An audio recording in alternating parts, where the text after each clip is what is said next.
Work place पर paid period leave पर बहस लंबे समय से चली आ रही है। इसको लेकर अलग अलग तरह के विचार सामने आए हैं। कुछ लोग पेड पीरियड लीव का समर्थन करते दिखते हैं, तो वहीं कई लोग इसका विरोध भी करते हैं।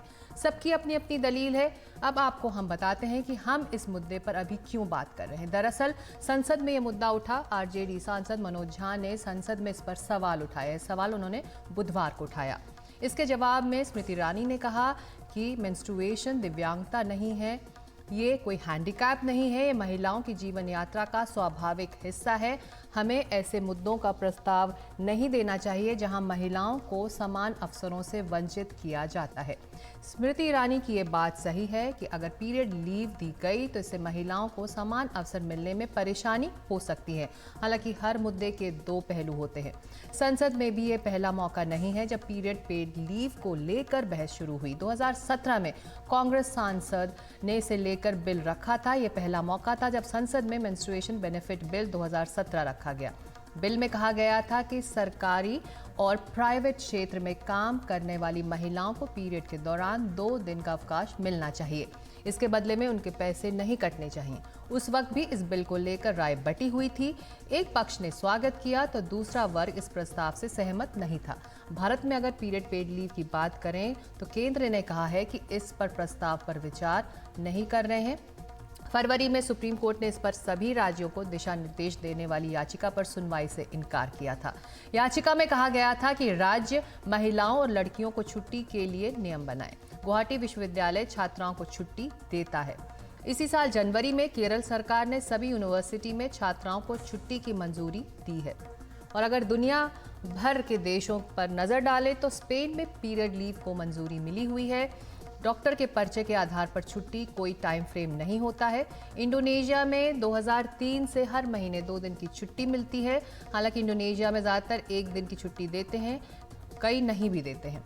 जापान में 1947 से पीरियड लीव कानूनी है, लेकिन सैलरी देना ज़रूरी नहीं। जापान की 30% कंपनियां छुट्टी पर रहने पर पूरी या आधी सैलरी देते हैं। दक्षिण कोरिया में महीने में 1 दिन की छुट्टी है, लेकिन पैसा नहीं मिलता है। जो कंपनी छुट्टी नहीं देती है उन पर जुर्माना लगता है। ताइवान में पीरियड लीव के दौरान 50% सैलरी मिलती है। ज़ाम्बिया में 2015 से 1 दिन की छुट्टी मिलती रही है। लेकिन जिस राज्य का जिक्र करना यहाँ सबसे ज़्यादा ज़रूरी है वो है बिहार। यहाँ 31 साल पहले महिलाओं ने पीरियड पेड लीव को लेकर लड़ाई लड़ी और जीती भी। लड़ाई कैसे लड़ी गई, इस बारे में उस दौरान लड़ने वाली महिलाओं से बात करेंगे। पहले देखते हैं क्या हुआ 31 साल पहले बिहार में, जो आज भी नियम है। बिहार में महिला सरकारी कर्मचारियों को 2 दिन की पेड पीरियड लीव दी जाती है। 45 साल उम्र तक की महिलाओं को ये छुट्टी मिलती है। 2 से 3 महीने तक महिलाओं ने किया था तब ये आंदोलन। 3 दिन की पेड पीरियड लीव की उन्होंने मांग रखी थी। आखिर में 2 दिन की लीव को मंजूरी मिली थी। सरकार से कई दौर की बातचीत के बाद ये मंजूरी महिलाओं को मिल पाई थी। और इसी आंदोलन से जुड़ी 2 महिलाएं इस वक्त हमारे साथ हैं। भारती कुमार, जो पूर्व प्रोफेसर हैं पटना यूनिवर्सिटी की, और मीना तिवारी, जो महासचिव हैं AIPWA की। आप दोनों का स्वागत है एनडीटीवी इंडिया में। भारती जी, अगर मैं आपसे शुरू करूं, 1992 में आप लोगों ने कैसे मेंस्ट्रुअल लीव या फिर पीरियड लीव की मुहिम की शुरुआत की थी आप लोगों ने बिहार में, उस बारे में हमें सबसे पहले तो बताइए। ये महिलाओं के संघर्ष का ही परिणाम था। जिस समय टीचर मूवमेंट हो रहा था, पटना यूनिवर्सिटी नहीं पूरे बिहार में एक लंबा संघर्ष चला था। उसी समय में ये भी डिमांड आई कि महिलाओं को ये दिया जाए। और उसके लिए जो है वो लगातार जब भी संगम ये होता था संघर्ष, तो उसमें उस मांग को जोर शोर से उठाया जाता था। उसी का रिजल्ट था कि लालू जी के समय में ही 92-93 में जो सरकार के साथ एग्रीमेंट हुआ, उसमें इसको भी दिया गया। ये जो लीव थी हमारी, जिसको कि हम लोग स्पेशल लीव के नाम से जानते हैं, वो स्पेशल लीव 2 दिन की देनी शुरू की गई।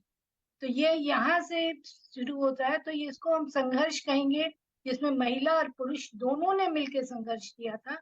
और उसमें महिलाओं का हम इसलिए विशेष योगदान इसमें मानते हैं। उसके बाद लेकिन सिर्फ पटना यूनिवर्सिटी ने कि महिलाओं को ही ये मिला, शिक्षकों को मिला, इसलिए कि किसी ने, ये महिलाओं के लिए एक संकोच की बात थी कि हम जाकर कहें कि हमको माहवारी की छुट्टी दी जाए। और वो हिचकिचाती थी कि हमारी मजाक बनेगी। तो मैंने अपने विभाग में पहली बार इसको अवेल किया पूरे बिहार के अंदर। और जब मैंने छुट्टी की एप्लीकेशन दी अपने हेड ऑफ द डिपार्टमेंट को, तो वो एक देखकर एक दूसरे को हिचकिचाने लगे और टीचर मुस्कुराने लगे। तो मैंने कहा कि सर, ये हमारा अधिकार है और इस अधिकार को हम नहीं छोड़ेंगे, आप हम लोगों को दीजिए ये छुट्टी। और उन्होंने अलाउड करके जी वो कागज आगे बढ़ा दिया।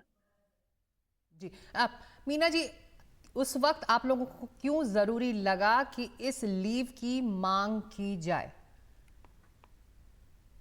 ये देखिए, बिल्कुल स्वाभाविक है इस मांग का उठना, क्योंकि महिलाओं के साथ ये दिक्कत है।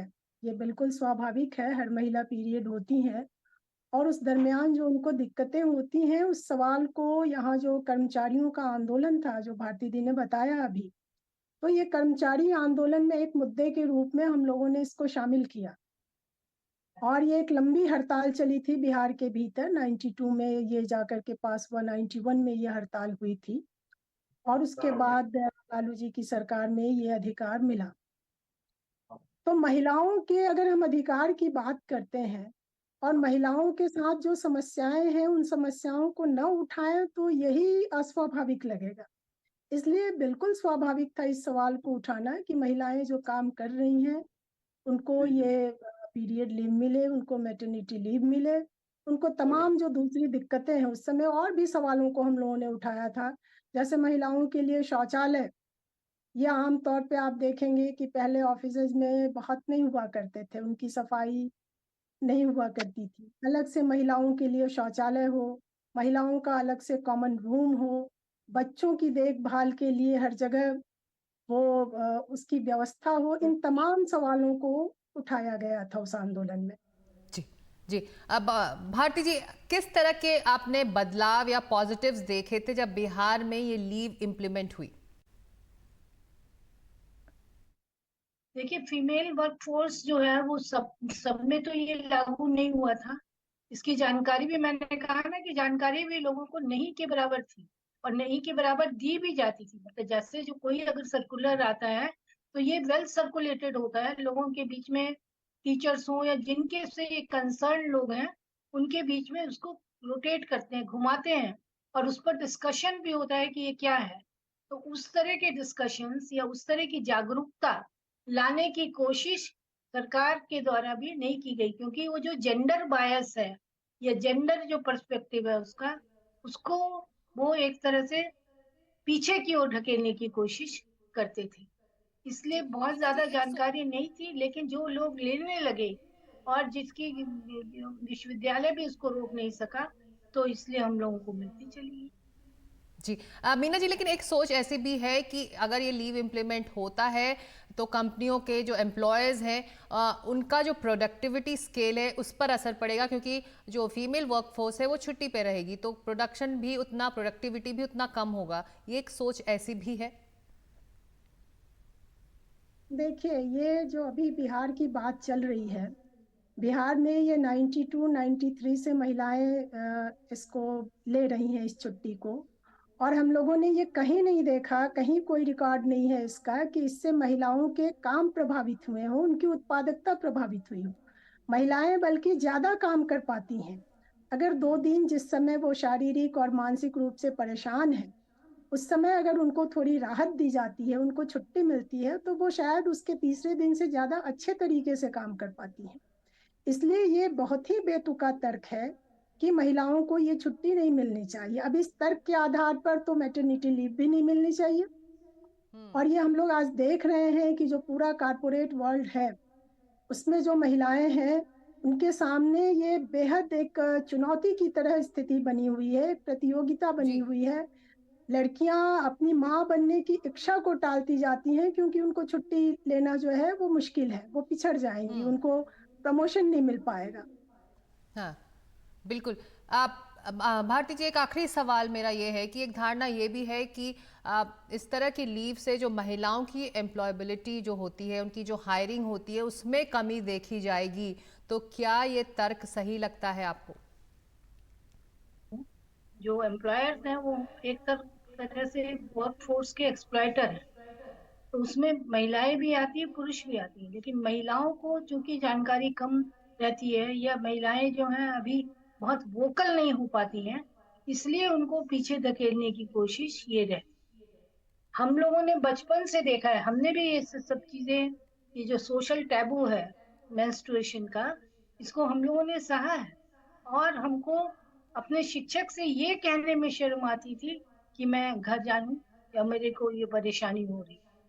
लेकिन आज इतना बड़ा बदलाव है समाज के अंदर कि लड़की, हम क्लास ले रहे होते हैं और कोई ना कोई लड़की आकर कभी बोलेगी, madam I want to go for change, change के लिए मैं जाना चाहती हूँ। और हम्म। हम लोग तुरंत कहते हैं कि हाँ जाओ। तो ये जो कॉन्शियसनेस आ रही है, ये कॉन्शियसनेस उन्हें अपने अधिकार के लिए भी प्रेरित करेगी कि अधिकार की लड़ाई में इसको शामिल किया जाए। जी, बहुत शुक्रिया हमसे बात करने के लिए भारती जी और मीना जी, और उम्मीद करते हैं कि इस पर एक आम राय बन पाए, एक राय बन पाए और इसका फ़ायदा महिलाओं को अपने काम करने की जगहों पर मिल पाए।